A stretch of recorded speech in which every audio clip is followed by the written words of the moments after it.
हम लोग का multi process measuring and controlling trainer system है। ये फेस्टो कंपनी है, जर्मनी की कंपनी है। फेस्टो का लैब बोल्ट सीरीज आप देखेंगे इसमें प्राय सब पे लिखा हुआ है क्या, लैब बोल्ट सीरीज, है ना। लैब बोल्ट सीरीज इसमें लिखा हुआ है। ये लैब बोल्ट सीरीज का मल्टी प्रोसेस ट्रेनर। अब मल्टी प्रोसेस ट्रेनर से क्या मतलब समझ, मल्टी प्रोसेस ट्रेनर का मतलब क्या हो गया, जिसमें हम एक से अधिक प्रोसेस का माप कर सके और कंट्रोल कर सके। तो हम लोग भिन्न भिन्न प्रकार का प्रोसेस को मापने और कंट्रोल करने के लिए पढ़े, जिसमें से 4 बहुत प्रमुख प्रोसेस को आपको मापने सीखना है। उसमें यूज़ होने वाले इंस्ट्रूमेंट के बारे में जानकारी होना चाहिए, उनका सिद्धांत का जानकारी होना चाहिए, कैसे उनको यूज किया जाता है, कैसे उनको पहचाना जाता है, उनका जानकारी एकदम बहुत अच्छा से होना चाहिए। क्या क्या प्रोसेस हम लोग अभी तक पढ़े हैं सेकेंड ईयर में, प्रेशर मेजरमेंट। प्रेशर मेजरमेंट का विभिन्न प्रकार का सिद्धांत क्या है, यूनिट क्या है, इंस्ट्रूमेंट क्या है, इंडिकेटर कैसा है, मैनोमीटर कैसा होता है, प्रेशर गेज कैसा होता है, उसका टाइप क्या होता है, प्रेशर ट्रांसमीटर कैसा होता है, तो इसके बारे में पढ़े। इसके बाद हम लोग पढ़े क्या, फ्लो रेट मेजरमेंट। तो फ्लो रेट मेजरमेंट का सिद्धांत क्या है, उनका विभिन्न इंस्ट्रूमेंट क्या है, तकनीक क्या है, इसके बारे में जाने। हम लोग पढ़े लेवल मेजरमेंट, कि स्तर को कैसे मापा जाता है, उसके लिए क्या क्या सिस्टम और यूनिट, क्या क्या इंस्ट्रूमेंट यूज किया जाता है। और फिर हम लोग पढ़े टेम्परेचर मेजरमेंट। तो टेम्परेचर मेजरमेंट का सिद्धांत क्या है, क्या क्या इंस्ट्रूमेंट यूज होता है और कैसे उनका प्रयोग किया जाता है, पहचाने कैसे। इस पर आधारित हम लोग बहुत सारा प्रैक्टिकल भी किए। साथ में भी हम लोग हाल में पढ़े क्या, कंट्रोलर सिस्टम। कंट्रोलर सिस्टम में हम लोग पढ़े on off controller, PID controller, on off controller बनाकर भी हम लोग देखे। पीआईडी कंट्रोलर अभी हम लोग पढ़े, उसको हम लोग प्रैक्टिकली नहीं किए थे। अब ये जो 4 प्रोसेस था, कौन कौन, प्रेशर, हमारा flow rate measurement, level measurement और टेम्परेचर मेजरमेंट, ये चारों मेजरमेंट जो है इस यूनिट के द्वारा हम लोग कर सकते हैं। चारों प्रकार का मेजरमेंट कर सकते हैं और चारों को नियंत्रित भी कर सकते हैं, कंट्रोल भी कर सकते हैं। इसलिए इसका नाम है क्या, multi process measurement and control trainer, है ना, ये इसका नाम है। अब इसमें 2 मुख्य पार्ट दिख रहा है आपको, जैसा देख रहे हैं। एक ये वाला पार्ट जो हो गया, इसको बोलेंगे हम लोग वर्किंग स्टेशन, ये काम करने के जगह। दूसरा भाग यहाँ दिखाई दे रहा है, ये भाग जो है ये पंपिंग यूनिट है। इसका काम है क्या, पंप करना, पानी को पंप करता है, जिससे कि हम उस पंपिंग के बाद उत्पन्न पानी का प्रेशर का फ्लो रेट को माप सकते हैं, लेवल को माप सकते हैं, पानी को हीट करके और उसका टेम्परेचर माप सकते हैं और साथ में नियंत्रित कर सकते हैं। इस दोनों यूनिट में जो वर्किंग स्टेशन है, वर्किंग स्टेशन के ऊपर में इंस्ट्रूमेंट को लगाने का इस तरह का व्यवस्था दिया हुआ है, जिसमें ऐसा छेद बना हुआ है और छेद में विभिन्न प्रकार के इंस्ट्रूमेंट को लॉक किया जा सकता है। इंस्ट्रूमेंट को लॉक करने के लिए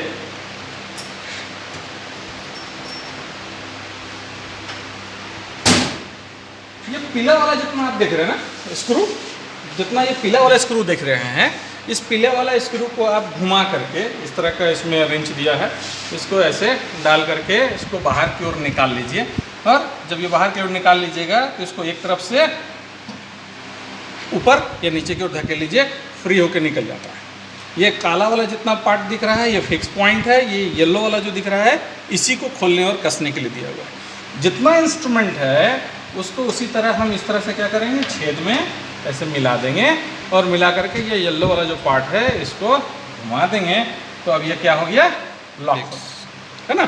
सारा इंस्ट्रूमेंट जो है वर्क स्टेशन पर इसी तरह से लॉक कर सकता है। अब इसमें जो इंस्ट्रूमेंट दिख रहा है वो क्या क्या दिख रहा है, इसको हम लोग पहचानते हैं। तो पहले हम लोग इधर आते हैं, किस पर, पंपिंग यूनिट पर। पंपिंग यूनिट में नीचे की ओर देखिए, यहाँ नीचे में, तो नीचे में हमारा दिया हुआ है एक इलेक्ट्रिक मोटर दिया हुआ है और साथ में यहाँ दिया हुआ है सेंट्रीफ्यूगल पंप। इस पंप को बोलते हैं सेंट्रीफ्यूगल पंप। आगे में पंप है और पीछे में क्या दिया हुआ है, एक एसी मोटर है ना। ये पंप जुड़ा हुआ है किससे, तो पंप ये एक टैंक से जुड़ा हुआ है। इस टैंक में पानी डाला हुआ है। इस टैंक में मिनिमम 12 लीटर पानी जरूर रखना है। ये कंपनी रिकमेंड करता है कि भाई मिनिमम 12 लीटर पानी इसमें अवश्य होना चाहिए प्रैक्टिकल के पहले इसका हम ध्यान रखेंगे, यानी प्रैक्टिकल शुरू करने के पहले ही देख लेंगे कि टैंक है तो टैंक में इधर इंडिकेटर बना हुआ है। अब ये पारदर्शी टैंक है, यहाँ इंडिकेटर साइड में बना हुआ है, इससे हम मालूम कर सकते हैं। यहाँ इंडिकेटर दिख रहा है ना, यहाँ लिखा हुआ भी है, तो यहाँ से हम देख लेंगे कि भाई उसमें पानी जो है वो सफिशिएंट मात्रा में है या नहीं है। अब वो चला जाता है पंप में। पंप को हमको अलग अलग स्पीड पे नियंत्रण करना है, तो अलग अलग स्पीड पे नियंत्रण करने के लिए पंप जुड़ा हुआ है किससे, इस यूनिट से जुड़ा हुआ है। अब इसको, इस यूनिट को बोलते हैं क्या, ये यूनिट कहलाता है वेरिएबल फ्रिक्वेंसी ड्राइव, है ना, इसका नाम है variable frequency drive. Allen Bradley company है जिसका ये वेरिएबल फ्रिक्वेंसी ड्राइव है। अब इसका काम क्या है कि जो मोटर है, इलेक्ट्रिक मोटर, उसको अलग अलग फ्रिक्वेंसी दे सकें। यदि इलेक्ट्रिक मोटर को याद कीजिएगा तो हम लोग पढ़े थे कि सिंक्रोनस स्पीड जो होता है n, ये 120 f/p होता है, जिसमें f जो है फ्रिक्वेंसी है, p जो है वो क्या है, पोल है। अब मोटर का अंदर में पोल फिक्स होता है, पोल फिक्स है, लेकिन फ्रिक्वेंसी को हम बदल करके, AC सप्लाई जो दे रहे हैं उसका फ्रिक्वेंसी हम बदल करके उसका स्पीड बदल सकते हैं। ऐसा काम करने वाला तकनीक को कहते हैं वेरिएबल फ्रिक्वेंसी ड्राइव। तो ये VFD जो है वो साथ में यहाँ एक डिस्प्ले दिया हुआ है, HMI इनपुट बोलते हैं। यहाँ से हम क्या कर सकते हैं, इसको अलग अलग फ्रिक्वेंसी पर सेट कर सकते हैं जिससे पंप का स्पीड अलग अलग हो। और पंप का स्पीड कम अधिक होगा तो क्या चेंज करेगा, पंप का स्पीड चेंज करेगा तो जो पानी का जो फ्लो रेट है वो बदल जाएगा, है ना। पंप अधिक तेज चलेगा तो पानी का बहाव भी अधिक होगा, पंप धीमा चलेगा तो उसका फ्लो रेट भी कम होगा। अब इसमें कुछ वाल्व दिया हुआ है, जैसे यहाँ एक वाल्व दिया हुआ है, इस वाल्व का नाम दिया हुआ है, देखिए क्या नाम दिया हुआ है यहाँ, HV, क्या लिखा है, HV2। इधर भी एक वाल्व है, इधर में देखिए यहाँ है वाल्व, ये भी एक वाल्व दिया हुआ है जिसका नाम है HV1। ये HV1 वाल्व है ना, ये रिटर्न लाइन पर है, यानी कि टैंक जब पंप करेगा तो पंप का आउटपुट जो है वो कहाँ जाएगा, तो पंप का आउटपुट ये वाला आएगा। ये वाला जो पाइप देख रहे हैं इसको होज पाइप बोलेंगे। ये होज पाइप जो है ऐसे क्लैंप पर फिट, इसको आसानी से ऐसे पीछे ऐसे पुश कर करके हम बहुत आसानी से निकाल सकते हैं और आसानी से फिर ऐसे फिट कर दे सकते हैं, है ना। तो ये होज पाइप जो है सॉकेट में और बहुत आसानी से बैठ जाता है। तो ये मेरा आउटपुट लाइन है और ये वापस में रिटर्न लाइन। रिटर्न लाइन को रोकने के लिए लगा हुआ है ये वाल्व, जिससे कि हम क्या कर सकें, इधर ही सिस्टम में ही पानी को रोक के रख सकें। जैसे टैंक में स्तर माप रहे हैं, प्रेशर मापना है टैंक का, तो हमको इस टैंक में पानी भर लेंगे, जैसे यहाँ ये, अब ये जो दिख रहा है इसको फोकस कीजिए, ये हमारा क्या है, रिजर्वायर। सिंपल भाषा में टैंक बोल लीजिए, है ना। रिजर्वायर या टैंक जो है इसके ऊपर में एक ढक्कन दिया हुआ है ताकि इसको हम खोल सकें और बंद कर सकें। जब इसको बंद कर देंगे तो अंदर में तरल जो जाएगा वो प्रेशराइज हो जाएगा, क्योंकि जो हवा है वो फंस गया। अब जैसे जैसे पानी का स्तर बढ़ेगा तो हवा दबेगा, कंप्रेस्ड होगा तो प्रेशर बढ़ जाएगा अंदर में, है ना। अगर इसको ढीला रखेंगे तो हमारा प्रेशराइजेशन तो नहीं होगा, लेकिन पानी का स्तर जैसे बढ़ेगा तो पानी का स्तर के कारण हम लोग पढ़े हैं कि भाई कोई भी तरल अगर किसी टैंक में स्टोर है तो तरल के भार के कारण, उसके वजन के कारण उसके तल पर, किनारे पर क्या लगने लगता है, एक प्रेशर उत्पन्न। प्रेशर का मतलब ही था क्या कि तरल और गैस के भार के कारण उत्पन्न बल को ही कहते हैं क्या, प्रेशर। तो यदि इसमें तरल भरा होगा तो तरल के भार के कारण कुछ प्रेशर क्रिएट करेगा। हम लोग यूट्यूब मैनोमीटर वगैरह का इस्तेमाल करके इस तरह से टैंक में लगा हुआ में प्रेशर मापे थे। अब वही चीज़ यहाँ हम कर सकते हैं। तो यहाँ एक टैंक दिया हुआ है जिसमें हम, ये समझ लीजिए हमारा प्रोसेस टैंक है, जिसमें हम तरल को भरेंगे, टैंक में पानी स्टोर होगा तो उसका सहायता से हम प्रेशर और लेवल का मेजरमेंट कर सकेंगे। बहाव का मेजरमेंट करने के लिए हमको क्या करना पड़ेगा, जो इनलेट पाइप है या जो आउटलेट पाइप है, ये इनलेट पाइप हो गया और ये आउटलेट पाइप हो गया, इसके बीच में हमको क्या लगाना पड़ेगा, अपना फ्लो इंडिकेटर और ट्रांसमीटर जैसा चीज़ लगाना पड़ेगा। जैसे यहाँ पर अभी क्या लगा हुआ है, ये वाला जो पार्ट देख रहे हैं ये 2 वे वाल्व है ना, ये ऑफ पोजीशन पर है वाल्व, ये ऑन पोजीशन पर है ना। यहाँ से आएगा ये हमारा जो पंप से आ रहा है ये पाइप, पंप का आउटलेट ये वाल्व में जा रहा है। वाल्व से होते हुए अभी ये वाल्व खुला अवस्था में है, यहाँ से आउटलेट हुआ और ये होज पाइप के जरिए कहाँ जा रहा है, इस रोटामीटर में।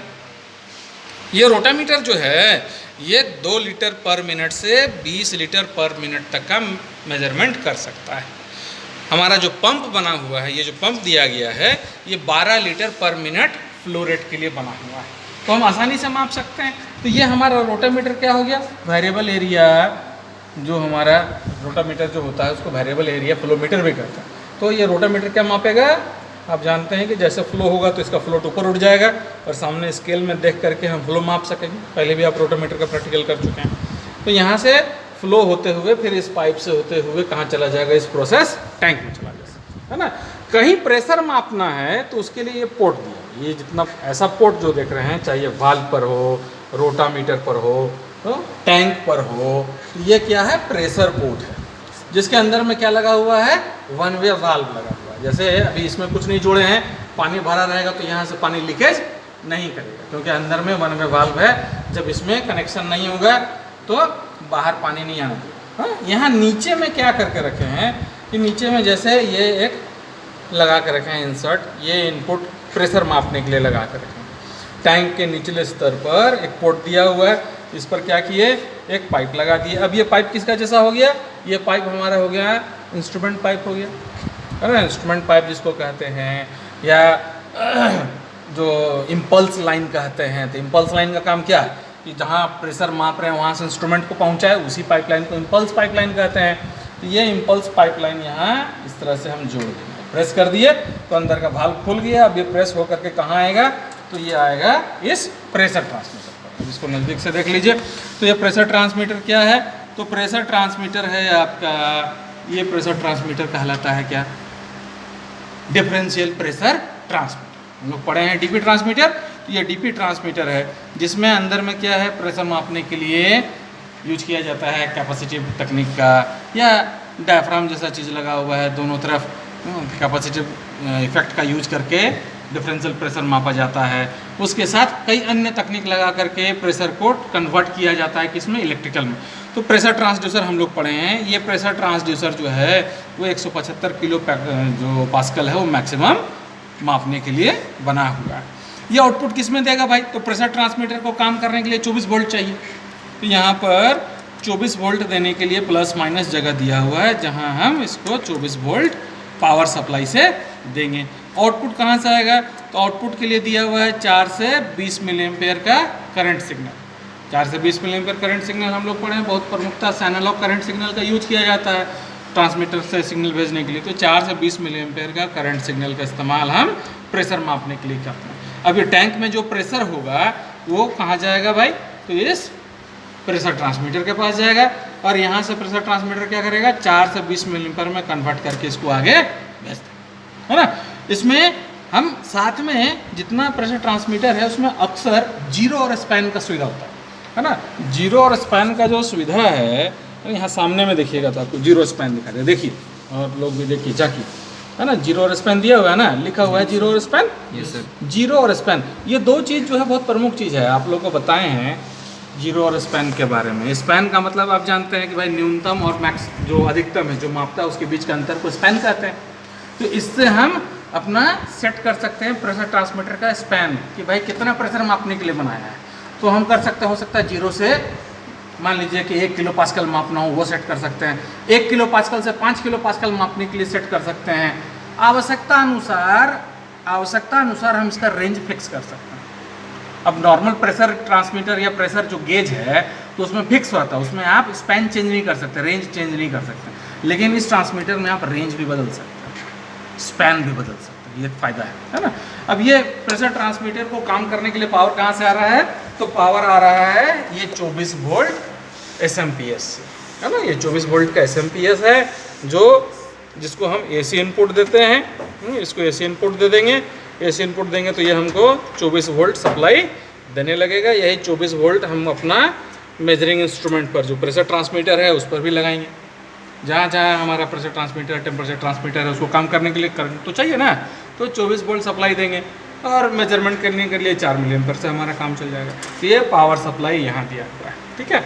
इस जो प्रेशर ट्रांसमीटर से जो सिग्नल आ रहा है उसको देखेंगे कैसे, कंट्रोल कैसे करेंगे, तो उसको देखने और कंट्रोल करने के लिए आज के ज़माना में सबसे अधिक यूज़ होता है क्या, आज के समय में बहुत प्रमुखता से यूज़ होता है कि रिमोट आपका कंट्रोल सेक्शन होता है, जहाँ पैनल लगा होता है और वहाँ पर सारा प्रोसेस का आपको एनिमेटेड रूप से ग्राफ देख सकते हैं। स्काडा जैसा तकनीक यूज़ होता है आज के समय में, फील्ड बस जैसा तकनीक यूज़ होता है। तो बहुत प्रमुखता से कंप्यूटर या लैपटॉप के सहायता से भी हम प्रेशर देख सकते हैं और नियंत्रित कर सकते हैं। इस ट्रेनर में ऐसा सहूलियत दिया हुआ है कि यहाँ जो प्रेशर आ रहा है, ट्रांसमीटर जो भेज रहा है, उसको हम किसी कंप्यूटर या लैपटॉप पर देख सकें कितना प्रेशर आ रहा है। अब कंप्यूटर या लैपटॉप जो है 4 से